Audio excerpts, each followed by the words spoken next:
Oh, what's up, everybody? Let's get it. I want to welcome everybody. Oh, yeah. This is going to be a good one today.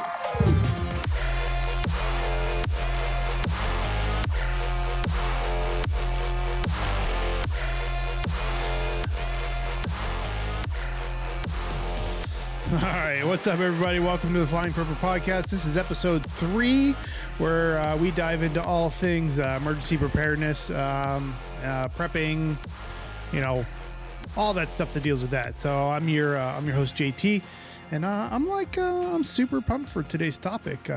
It's gonna be a good one. We're gonna take a break. Last episode we got a little dark, and we're gonna keep it a little bit on the lighter side. Still talk about prepping and all that stuff, but we're just going to keep it lighter. So if you're new to this podcast, it's all about keeping it real, educating you on how to be ready for whatever life throws at you, whether it's natural disasters, a power outage, or something a little heavier, which we're not going to get into this episode. So we're not about pushing fear.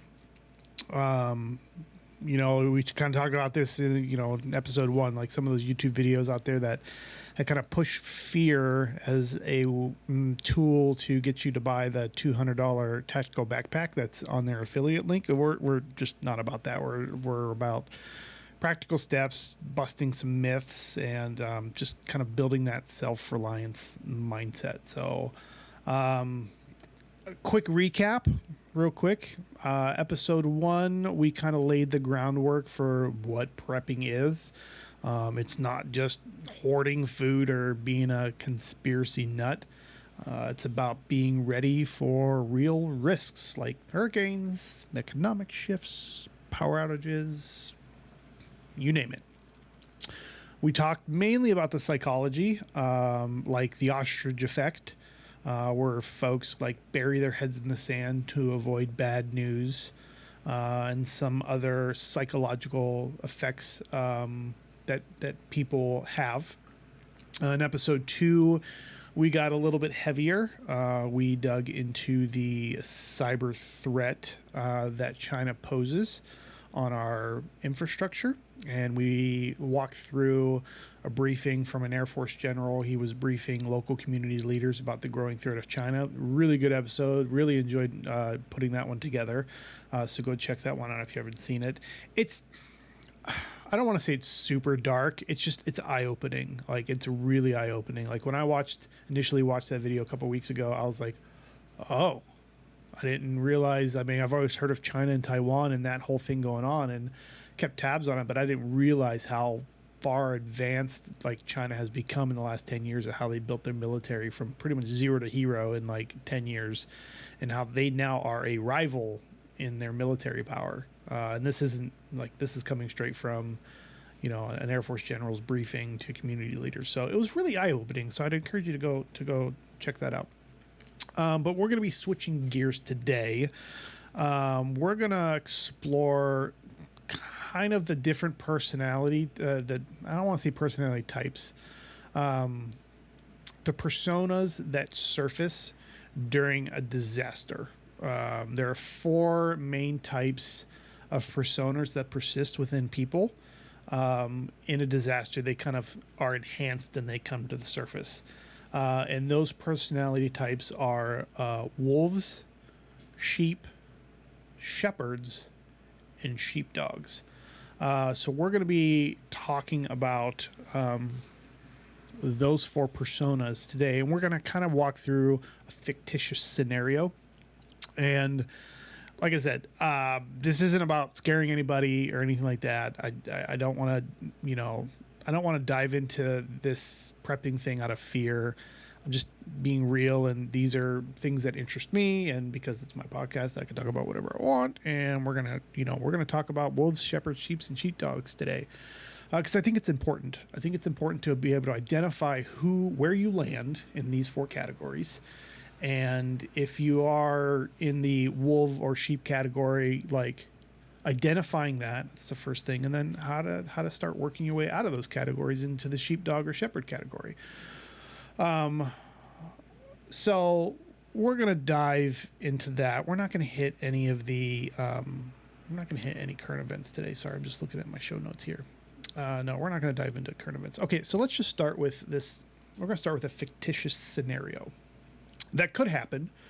And I'm taking this scenario off of episode 2 and what that general was talking about as far as Taiwan and how, how they could deploy some of their cyber threats and some of their cyber attacks that they have planned on the U.S. So we're going to kind of take that a step further and make a fictitious scenario to kind of lay the groundwork for discussing these personas or personality types of wolves, shepherds, sheeps, and sheepdogs. So let's set the stage for today's discussion with the fictitious scenario. Okay. Picture Cresthaven, Ohio. I don't know if Cresthaven exists. I just made it up. So picture Cresthaven, Ohio, a mid-sized town of about 50,000 people, 30 miles from a big city. It's got suburbs, it's got small farms, and a downtown with local shops. On July 1st, 2025, and no, this is not a prediction. On July 1st, 2025, China makes their move on Taiwan, calling it Operation Stormveil. One of their first steps would be a massive cyber attack, flipping on the Volt Typhoon malware that we talked about in episode 2. And then, boom, power grid, water systems, cell towers, internet, all down in the U.S. Cresthaven plunges into darkness for 6 weeks. No electricity, no running water, no way to call, no way to text. Stores are looted within 48 hours. Gas stations cannot pump fuel, so there are no deliveries to those grocery stores anymore. Law enforcement and FEMA are swamped, focusing on the bigger cities and the hospitals, things like that. So folks are pretty isolated, scared, and running out of food. So that's our scenario that we're going to be kind of framing this around. Okay. So that's Cresthaven's blackout. Now let's break down the personality types of wolves, shepherds, sheeps, and sheepdogs in that scenario. So again, not fear-driven. So here we go. We're going to start with the sheep. So what is a sheep? Most folks that are sheep, they're good people. They're just unprepared. They have that ostrich effect we mentioned in episode 1 of just burying their heads in the sand and avoiding bad news. They rely on the power grid. They rely on the government. You have this "it'll be fine" mentality.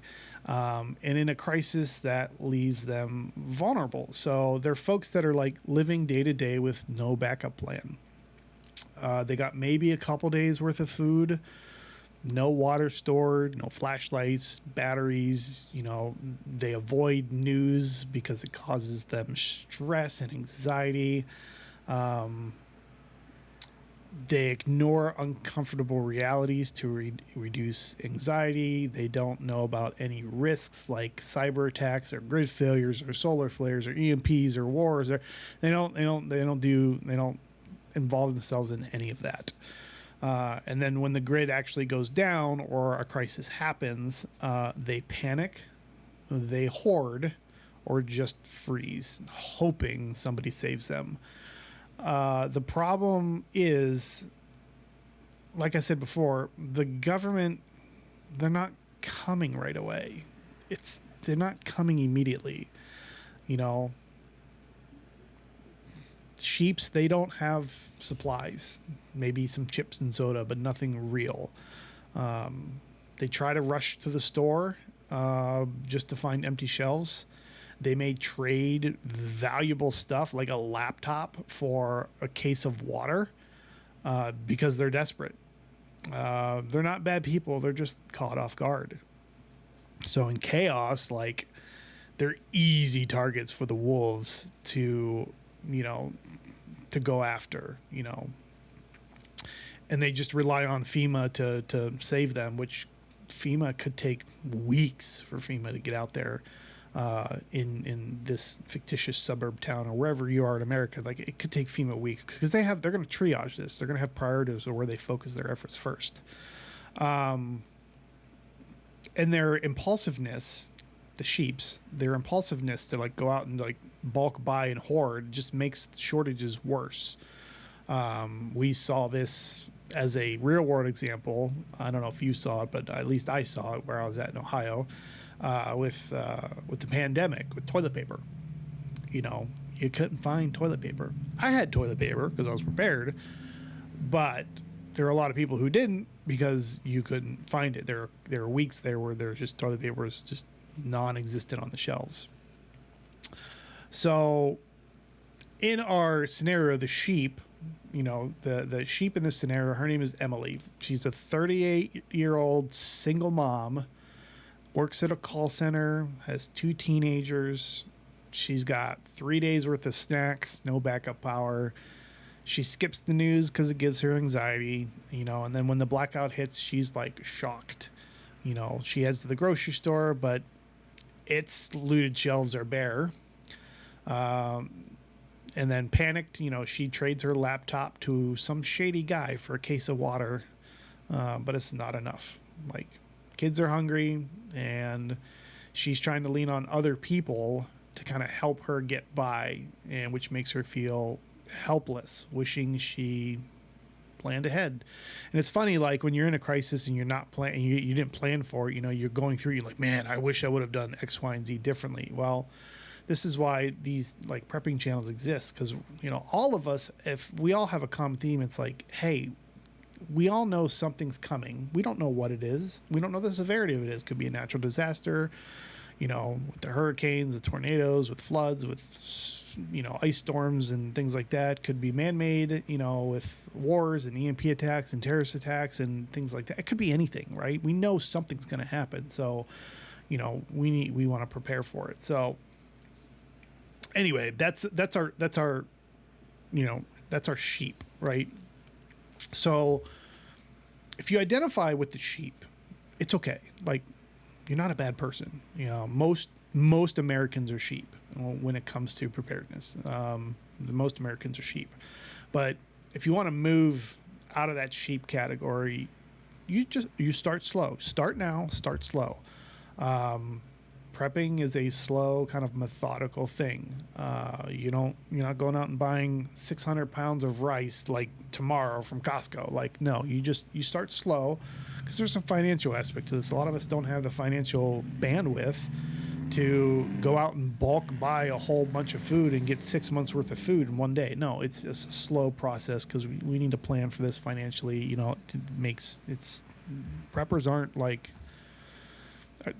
aren't rich people. We don't have just money growing on trees outside. So we have to plan. And so it's a slow, methodical process. So you can start with like a 72-hour kit. And we talked about ready.gov in episode 1, which is like the government's preparedness website. And they give suggestions on kits and what to buy and how much to have, and it's just a very basic intro level to prepping is ready.gov. I would not rely on ready.gov for all of my prepping information or suggestions on things to prep for, but it's a good start. So ready.gov has a list of things for their 72-hour kits. I would, from a water standpoint, 1 gallon per person per day, and have 30 days worth of water on hand. At the minimum. Non-perishable food items like canned beans or rice. So if you go buy a can of beans, you're just buying 1 extra can on top of what you planned for. And then every time you go to the store and you buy a can of beans, can of corn, can of whatever, you buy an extra can of beans, can of corn, or whatever, you'll start your stockpile up for that.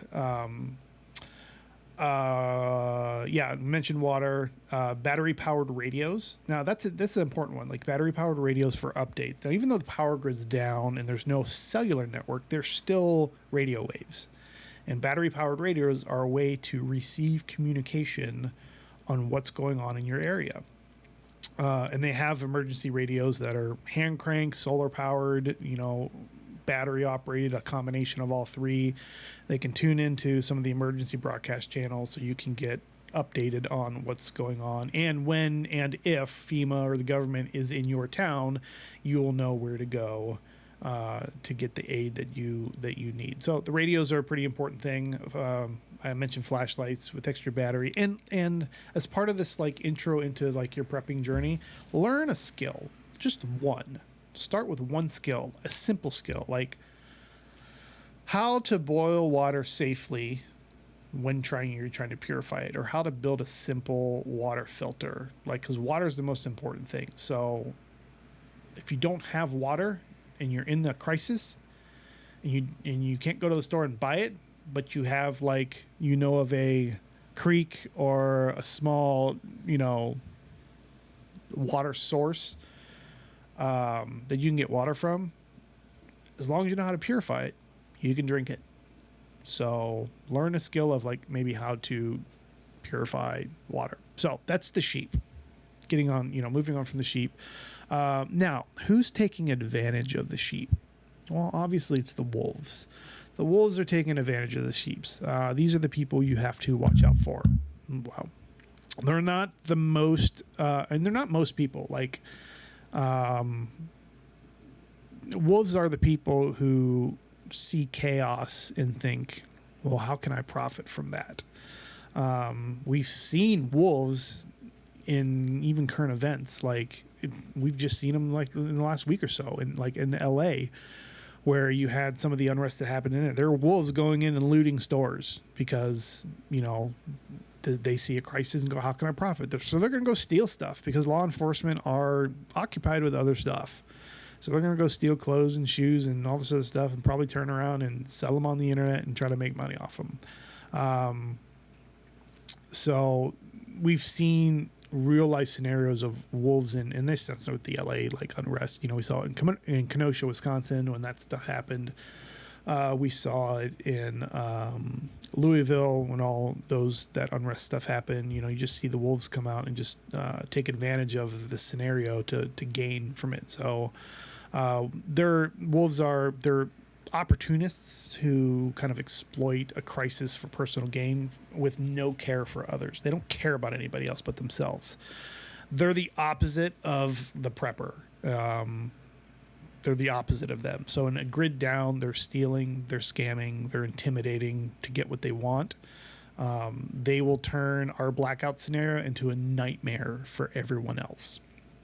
So they're aggressive, they're manipulative, deceitful. They don't care about community. Like I said, they're in it for themselves. They'll break into homes. They'll sell stolen goods at crazy prices. They'll bully people into giving up their supplies. So in our fictitious scenario in Cresthaven, they just make the situation worse. They don't prep because they plan to take what others have. So with no empathy, just opportunism. So in our scenario of Cresthaven, Derek is our wolf. 27, works part-time at a warehouse in Cresthaven. He's got a little bit of a rap sheet for petty theft. And then when the blackout hits, he sees a chance. He rounds up a few buddies and they start looting homes. And they hit Emily's place, our sheep, while she's out grabbing her canned goods. And then from that, Derek sets up kind of a black market selling stolen batteries for $50 a pack. And his gang scares neighbors, making folks afraid to leave their homes, and it just fractures the community. So that's Derek. That's our wolf in our scenario. And I got to ask, are you a wolf? If you think, if you're in your head, you're thinking, well, I'll do what I got to do in a crisis, even if it screws someone else. Well, that's a red flag. If you'd rather, take than share or avoid working with others, you might lean wolf. If you've ever justified cutting corners or exploiting a bad situation, you're probably a wolf and you're better than that. But some tips for everyone else to protect against the wolves, you gotta just take some extra steps to protect yourself. You always got to be thinking in a post disaster scenario where emergency services, law enforcement are preoccupied with other things, and you are vulnerable to wolves.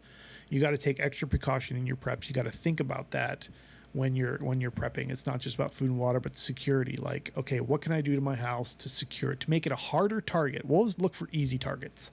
They don't want hard targets. They want easy targets. So how do I make my house or my apartment a harder target? Well, beefing up your deadbolts, lighting around your house. Even though there's no power, there's solar motion sensor lights you can get for your house that will operate off of solar and a battery and charge during the day and light up at night when they sense motion. You can put bars on your windows. You know, you can get security bars for your windows. They don't need to be permanently installed, but once the crisis happens, you know, you can install those rather quickly, which will make it harder for them to break windows and get in, which makes your house a harder target. You know, if you've got a little bit of supplies, let's just, you know, if you've got it, don't be flashing your generator or your food stockpile. Don't be taking pictures of your food stockpile and go on social media and be like, look what I got, guys. You know, I'm ready for any disaster. Then a disaster hits and everybody knows where to go to get the supplies. So the wolves all know where to go. So if you have any valuables, store those in a safe or in a hidden spot. That way, if you aren't home and you do get ransacked, you know, that stuff is less likely to be found. Just don't look like easy prey. So that's the tip for that. So wolves are trouble, but let's dive into and talk about the people who stand up to the wolves. And those are the sheepdogs. Sheepdogs, which most preppers I'd probably classify them in the sheepdog category. Sheepdogs are kind of the heroes in the crisis. They're the ones who prep and plan and protect, not just themselves, but they protect others. They have the proactive resilience psychology that we talked about in episode 1, and they're ready for whatever comes. The sheepdog is someone who prepares and steps up to safeguard their families and or their community. Think preppers, first responders, or folks with skills like that. You know, those typically are preppers, those are typically sheepdogs. They're not just surviving; they're helping others survive. They embody that self-reliance mindset that I personally love. So it is about self-reliance. So sheepdogs are organized, resourceful, and big-hearted. They have supplies like food, backup power, and they're willing to share it. They stay calm, and they counter the wolves, and they support the sheep. But it's not easy. You know, when you're a sheepdog, you risk burnout, or you're the one who's clashing with the bad actors. You know, they plan for stuff like, we plan for things like cyberattacks or power outages or things like that. You know, we're the ones you want to live next door to you when things go south. Like, you want a sheepdog living by you when things go south. So our sheepdog in our fictitious scenarios is Clara. She is a retired Army medic and a prepper in Cresthaven. She's got a solar generator, 2 months of food, and a first aid kit. When the blackout hits, she hooks up her generator to power a neighbor's fridge for insulin storage. She shares water and sets up a night watch with flashlights to keep Derek, who's our wolf, to keep that gang away. You know, Clara also teaches Emily basic first aid, giving her a little bit more confidence. And because of those efforts in our scenario, like, Clara's street stays safe because she's ready and willing to help and educate other people. So, are you a sheepdog? You know, if you've got some preps, you know, solar charger, food, water, you got some skills. Do you like to help folks in a pinch? You know, do you like to volunteer in a crisis to kind of help out? Do you stock extra supplies for others? Is that in your plan? Do you stock extra supplies for others? Do you plan for outages? That's the sheepdog energy right there. And if you're nodding, you keep on going. That's the sheepdog. If you are a sheepdog, and you have like 3 months worth of food, your next step is to get 24 months worth of food, or 24 weeks worth of food, and then go for that, because if you're at 6 weeks or whatever, just you want to keep leveling your food stores up. Get a solar charger, small generator, learn another skill. First aid's a good one to learn. Knot tying is a good one. Ham radio, I'm big into ham radio. Ham radio is a really good one to know. Share that knowledge with neighbors, and educate and answer questions that anybody might have. So maybe take a self-defense class, because if you're a sheepdog, you're going to be the ones confronting the wolves. You're going to need to learn how to defend yourself, whether it be hand-to-hand or with firearms. But you don't have to go crazy with the whole self-defense stuff. Just basic stuff. I mean, even basic stuff, basic self-defense is a leg up from a lot of other people, because most wolves that have that wolf tendency, they're not ex-military trained killers. They're punks in the streets. So anyway, but sheepdogs are awesome. But sheepdogs are not necessarily leaders. They need leaders to kind of pull everything together, and that's where the shepherd comes in. So shepherds are like the glue in a crisis. They're not just protecting, they're leading. They're bringing everybody together. Kind of coordinating around with the sheep and the sheepdogs, and even having negotiation with the wolves.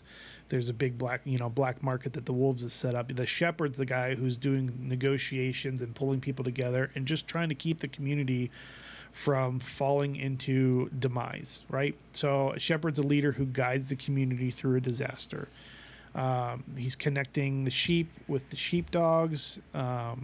He's strategic, organizing resources to help, organizing resources and people to help everybody survive. They set up, they naturally step up. Like, they're planners in a blackout, keeping folks focused and united. They're typically calm, diplomatic, and they're all about the group, right? So they coordinate food, water, or safety plans within the group. They resolve fights. They inspire teamwork and lean on the sheepdogs for the muscle, right? So in Cresthaven, they're the ones turning panic into a system. These are your spreadsheet guys. These are your type A guys. Like, that's a shepherd. I'm not a shepherd. They're not loud. They're just quiet strategists, and they communicate things well. They can communicate their plans very clearly and very well. So in our scenario, Marcus, who is a high school principal in Cresthaven, when the blackout hits, he rallies like neighbors to pool their resources together. So in this scenario, he uses Clara's water purifiers for a community station to where they can purify water for the community. He talks to Derek, our wolf, trading food for looted tools, which cools tension. Unfortunately, wolves are there, and you're gonna have to work with them. But that's where the shepherd comes in. Like, he understands the good, bad, and the ugly about it, and he's the guy that can negotiate with the wolves for the different things that the community needs. So our Marcus, our shepherd in this scenario, he sets up a bartering system with Derek for batteries, trading batteries for rice, which helps folks like Emily survive. His leadership keeps the neighborhood from falling apart. So if you got shepherd vibes, if you lead groups, like if you lead an organization or you're a group leader, if you just have those leader tendencies, You like to plan for what other people may need. If that's you, you're a shepherd. Do you mediate fights calmly? Like, do you handle conflict, and are you a good mediator? Can you be diplomatic and see both sides of the story and do all that well? If you're one of those folks, you're probably a shepherd, and I would keep honing that. So if you are a shepherd, some prepping tips for that is like maybe go out and like build a neighborhood network. Talk to your neighbors about preparedness, see where they're at, see kind of where they land. Do they even think it's a thing, and get a gauge on your neighborhood, and maybe talk to everybody about preparedness, and maybe have some, once a quarter, kind of get those people together and talk about like where they're at with their preparedness journey, and make plans on, hey, if anything were to happen, we will all come together at this place and figure something out. Maybe that's stuff you can do as a shepherd. I'm not very skilled in the shepherd category, so I don't really have a lot of suggestions or tips from that standpoint. So I can't really speak to the shepherd, because I am definitely not one. So that's the lineup of wolves, shepherds, sheeps, and sheepdogs. So where do you fit in? Nobody is like 100% one type. I'm a sheepdog with a little bit of shepherd tendencies, just a little bit, as far as like, but not much. I'm probably 70% sheepdog, 20% shepherd. What are you? And be honest. I'd like to just be honest with yourself. So, but I want to talk about kind of, now we've defined the roles. We've given some scenarios to help you understand the roles. Let's go into like how these roles will play out in a crisis. So the psychology and behavior in a grid down scenario. So let's zoom out and talk about, how do these types act when the grid goes down for weeks? So we're getting away from our fictitious scenario a little bit, but let's kind of dive in. So remember in episode 2, the general said the first signs of Taiwan invasion might be the lights going out here. A cyberattack could make that real, and it would amplify these behaviors big time. So a crisis situation amplifies wolves, shepherds, sheeps, and sheepdogs behaviors tenfold. It just amplifies them. So in Cresthaven, Emily, who is our sheep, panics. She's hitting empty stores, trading dumb stuff for water, waiting on FEMA. Just like the COVID toilet paper rush, you couldn't find toilet paper anywhere. She's not ready, and it shows. Derek the wolf goes full opportunistic, looting, scamming, just like people in the LA riots and the Kenosha unrest and all that stuff. There was some violence and looting there. He's making bank while others suffer. Clara, our sheepdog, shares her generator, patrols her streets, but she's stressed dealing with Derek and his gang. And like I said before, how long before bad actors take advantage of the panic? Marcus the shepherd pulls it together with bartering with Derek, and setting up the water purification station from Clara's stuff, and there's a psychological tie into all this. So this ties into kind of the psychology of episode 1. Sheep's got the ostrich effect. They're the bury their heads in the sand people, don't want to hear the news. They avoid prepping because it's scary. Wolves feed on misinformation bias, using prepper stereotypes to justify their scams. Sheepdogs and shepherds, they're the proactive, resilient guys, that are taking action, and they're why we prep, so there's the psychological tie into that. And I'm sorry for pausing. I'm just looking at some notes. Prepping is a way to stay out of sheep mode. It's like I said in episode 1. It's kind of like insurance. You stock food, water, get some skills, so you're not the Emily of our story who's begging for help. You're the Clara sharing, or you're the Marcus leading. Prepping will make a difference in a grid down scenario. It will. So what's the key takeaways? So let's kind of wrap this episode up with some key takeaways. And we've covered a lot. We've covered wolves, shepherds, sheep, and sheepdogs, and and these are who we see in when the grid goes down or when disaster strikes. Bringing it back to real world, like a cyber attack could make this really real, like amplifying all of this stuff. Like I mentioned before, it amplifies panic. Any type of real world scenario, like if you're involved in it, it amplifies panic. Looting starts. The real leaders come out of the woodwork and, to try to hold it all together. And prepping is about moving from that sheep stage to that sheepdog or shepherd stage. So being ready so you're not caught flat-footed. It's practical. Like I said, it's like buying insurance, for your life. It's not crazy. We're not hoarding. We're not crazy. So here's some homework for you. First of all, reflect, where do you fit? Are you a sheep? Are you a sheepdog? Are you a shepherd? Or are you a wolf? God forbid. And be really honest with yourself. The second thing is to start prepping. I mean, if you just start, hit up ready.gov, grab their checklist, and just work their checklist. I think I worked their checklist one time and I priced everything out. And if you're a bargain shopper, you don't need high-end stuff here. But if you're a bargain shopper, you can get their whole list for a couple $100. And if a couple $100 is a lot for you, then you could spread that out over time. It's not, you don't have to go out tomorrow and spend a couple $100 on their entire ready checklist. But it's a very good foundational base to start. And I would say third, build a skill set. Research a skill you think that you would enjoy and understand and thrive in, whether that be first aid or water purification or planting a garden. Growing your own food is great.